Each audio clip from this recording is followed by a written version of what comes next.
திருவண்ணாமலையில் அரசு பள்ளி மாணவியை மது போதையில் தனது வீட்டிற்கு அழைத்த ஆசிரியரின் செயல் அதிர்ச்சியை ஏற்படுத்தியுள்ளது.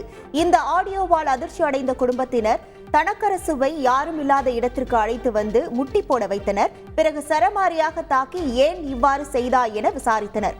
அதற்கு ஆசிரியர் போதையில் இவ்வாறு செய்துவிட்டேன், என்னை மன்னித்து விடுங்கள் என கெஞ்சினார். இதனை வீடியோ எடுத்த இளைஞர்கள் இணையத்தில் பரவ விட்டுள்ளனர்.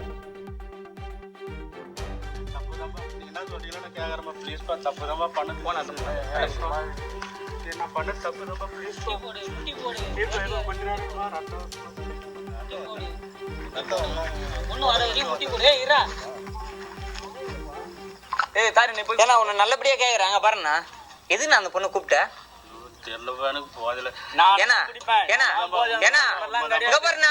குடியிருந்தோம் தான். நாங்களும் குடியிருந்தோம் தான். அந்த பொண்ணு நம்பர் உனக்கு எப்படி கிடைச்சது? அந்த பொண்ணு நம்பர் உனக்கு எப்படி கிடைச்சது? செய்திகளை உடனுக்குடன் தெரிந்து கொள்ள உடனே சப்ஸ்கிரைப் பண்ணுங்க.